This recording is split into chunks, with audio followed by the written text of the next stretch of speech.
लोग जानते हैं कि महाराजा सुहेलदेव ने उस समय राजा हुआ करते तो तलवार की बाणी चलती थी, लेकिन आज आप लोगों को पता है आपकी कौन सी बाणी चलेगी? आज जो हमारी है कलम की है, शिक्षा की है। और आज हमारे जो बच्चे हैं, जो मेरी माँ बहनें हैं, मेरा एक विशेष आग्रह है कि अपने बच्चों को पढ़ाने पर ध्यान दें, क्योंकि आज की जो राजा बनेंगे वो अपनी कलम की ताकत से ही बनेंगे, शिक्षा से ही बनेंगे। पिछड़े वर्ग से आते हैं, हम लोग पिछड़े हैं, लेकिन आज पिछड़ों में भी आप पिछड़े नहीं हो। आज भी हमारे लोग जहाँ पे हमारा समुदाय उत्तर प्रदेश में रहता है, वहाँ पे भी जाएंगे तो दरोगा मिलेंगे आपको, बड़े बड़े अधिकारी मिलेंगे, बड़े बड़े कर्मचारी मिलेंगे, जज मिलेंगे आपको समाज के। तो समाज मेरा पिछड़ा नहीं है, लेकिन ये शिक्षा की बहुत बड़ी ताकत है। तो मैं आप लोगों से एक राय करूंगा कि अपने बच्चों को विशेषकर पढ़ाने पे गौर करिए। एक रोटी कम खाइए, लेकिन शिक्षा पे जरूर उसको।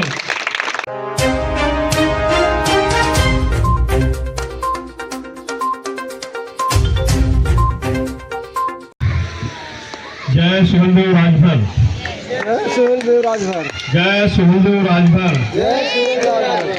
जय सुहेलदेव राजभर, जय सुहेलदेव राजभर। सर्वप्रथम मैं आप लोग से क्षमा चाहता हूँ कि आप लोग का कार्यक्रम सुबह से ही था, लेकिन मैं किसी काम से व्यस्त था और संभावना मेरा बहुत कम था कि मैं शायद आपके कार्यक्रम में पहुँचूँ, लेकिन संजोग था कि आना था मुझे। और आज के इस कार्यक्रम के जो आयोजन में बड़ौदा शाखा हलोल की जो यहाँ की संस्था है, उन्होंने इसका जो एक सुंदर सा आयोजन किया है महाराजा सुहेलदेव जी के 117वीं जयंती पर, मैं उनका तहे दिल से धन्यवाद देता हूँ।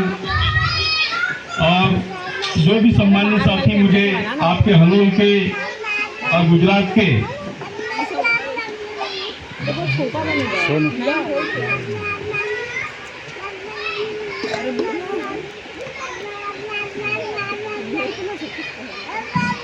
मैं पूरे आपके टीम का बड़े भाई हरिनाथ राजभर जी, राम सबद राजभर जी, राजेश राजभर जी, संजय राजभर जी, शशिकांत राजभर जी, रिंकू राजभर जी, सुरेश राजभर जी, महेश राजभर जी, दिनेश राजभर जी, रामकेश राजभर जी, कुंजन राजभर, कमला राजभर, सोनू राजभर, कमलेश राजभर, सिकंदर राजभर और तमाम जो साथी इस कार्यक्रम में आए हैं और जो मेरी माता बहनें और बच्चों हैं, उनका भी मैं तहे दिल से धन्यवाद देता हूं। और मुंबई से चलकर जो हमेशा समाज का आवाज को जगह जगह पहुंचाने का काम करते हैं, मैं राजभर एक्सप्रेस चैनल के भाई अखिलेश राजभर जी का भी तहे दिल से धन्यवाद देता हूं। और उत्तर प्रदेश से चलकर आए जो हमारे एक नारियल मैन कहे जाते धर्मेंद्र राजभर, उसी की कड़ी में एक राजभर हमारे जो हैं सोनू राजभर भी आए हैं। मैं उत्तर प्रदेश की धरती से उनका भी तहे दिल से धन्यवाद देता हूं। और मेरे साथी, मेरे मित्र मुंबई से सूबेदार भाई आए हैं, मैं उनका भी तहे दिल से धन्यवाद देता हूं। और आज आप लोगों ने बड़ा सुंदर ही महाराजा सुहेलदेव का कार्यक्रम का नियोजन किया। आप लोगों का फिर से एक तहे दिल से धन्यवाद देता हूं।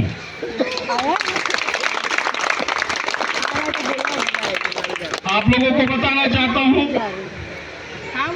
कि महाराजा सुहेलदेव कोई छोटे मोटे राजा नहीं थे, वो अपने वीरों के वीर थे। जब उनका पूरे देश में विदेशी आक्रांता यहाँ पे लुटेरा बनकर लूटने आया था, ऐसे विदेशी आक्रांता को महाराजा सुहेलदेव ने अपने तलवारों की ढाल से उन्होंने महाराजा सुहेलदेव जी ने मोहम्मद सलाह गजनवी का वध किया।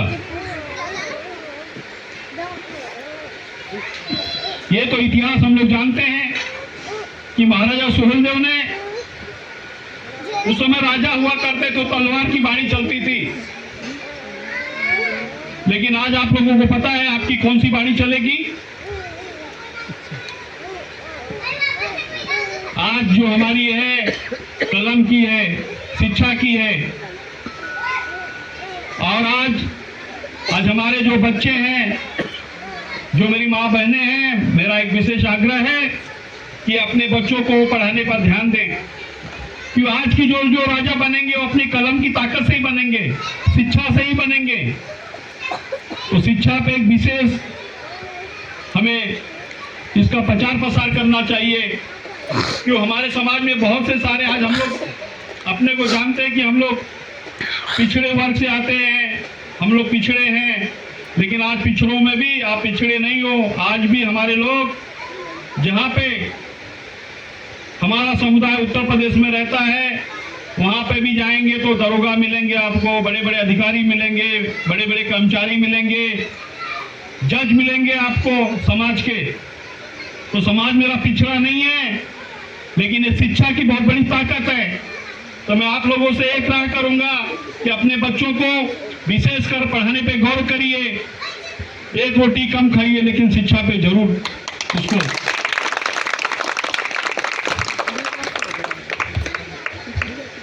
और जो समाज की बात आती है,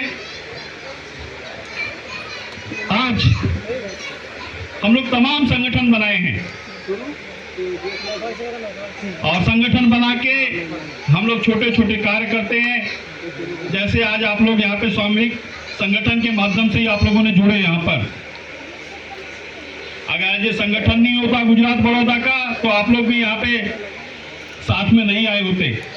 तो ये संगठन की बहुत बड़ी ताकत है, चाहे छोटा संगठन हो चाहे बड़ा संगठन हो, लेकिन संगठन में जब एकता होती है तो ये एकता का हम लोगों का एक पहचान है, ये एक भाईचारा हम लोग मिलकर बनाते हैं इसको।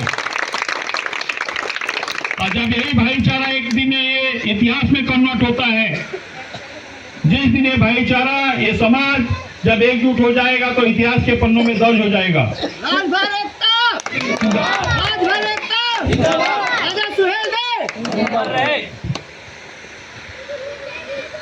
मैं आप लोगों से, माँ बहनों से, मैं कई मीटिंगों में जाता हूँ, लेकिन हमारे भाई हैं, मेरा पिता समान है, मेरे तमाम साथी लोग हैं, कमाते हैं, हम लोग जरूर हैं।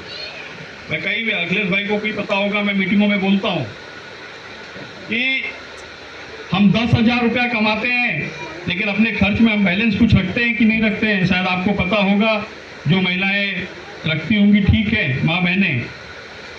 मेरा एक फार्मूला है, मैं आप लोगों को बता रहा हूं कि 10,000 रुपए में आप 4,000 रुपए अपने घर खर्चे के लिए निकालिए। 10,000 में 4,000 रुपए अपने घर खर्चे के लिए, और 3,000 रुपए अपने बैंक में जो आप इन्वेस्टमेंट करते हैं, LIC में इन्वेस्टमेंट जहां भी आप करते हैं, 3,000 रुपया उसमें इन्वेस्टमेंट करिए। ये फ्यूचर प्लान की बात कर रहा हूं मैं आपको। 4, 3, 7,000 रुपए हो गए। 1,500 रुपए में आपको बोलूंगा कि ये आप इमरजेंसी खर्चे के लिए रखिए। मतलब आपातकालीन जब आपको जरूरत पड़ेगी, ये 1,500 रुपए आपके खर्चे में आएगा कभी भी इमरजेंसी के लिए। और बचे 10,000 में 1,500 रुपए, तो आप जो ये बचा रहे हो, तो कभी आप अपने साथ में घूमने फिरने, पिकनिक में जाने का काम करिए। ये जो फार्मूला बता रहा हूँ, ये किसी बड़े आदमी ने मुझे बताया था, और मैं उसी की कॉपी लेकर मैं आप लोगों को बता रहा हूँ। अगर आपको अच्छा लगे तो आप इसकी शुरुआत करना। और मेरे बोलने का मतलब है कि अगर किसी एक ने भी कर लिया तो मेरा बोलना सफल हो जाएगा। मतलब 4,000 रुपए अपने खर्च के लिए, मतलब जो अभी आपका राशन पताई, लाइट बिल सब चलता है उसके लिए, 3,000 रुपए आपका बैंक में रखिए या इन्वेस्टमेंट करिए, LIC करिए, बीमा प्लान करिए। 1500 रुपए अपने पर्सनल खर्च के लिए, 1500 रुपए आप अपना घूमने फिरने, पिक्चर देखने के लिए रखिए। देखिए आपका फ्यूचर कितना ब्रांड होगा। बोलना तो बहुत कुछ था, लेकिन मैं आप लोग काफी देर से आए थे और आप लोगों ने यहाँ पे बड़ी देर से बैठे थे। मुझे कई भाइयों ने कहा कि भैया बड़ी देर से, लेकिन मैं भी नहीं चाहता था, लेकिन आप लोगों ने मेरे रुकने का इंतजार किया। मैं सदैव आपका ऋणी हूँ। मैं आपका धन्यवाद देता हूँ कि जब जब आप मुझे बुलाएंगे तब तब आपका एक छोटा भाई, छोटा बेटा बनकर आपके साथ में खड़ा रहेगा। और मुंबई जैसे शहर पे कभी भी आपको हमारे संगठन की जरूरत पड़ेगी, मुंबई या पूरे महाराष्ट्र में, या तो कभी भी हमारे किसी जरूरत पड़ी, हमारे लोगों की जरूरत पड़ी, आप लोग के साथ कंधे से कंधा मिलाकर हम लोग काम करने के लिए तैयार हैं।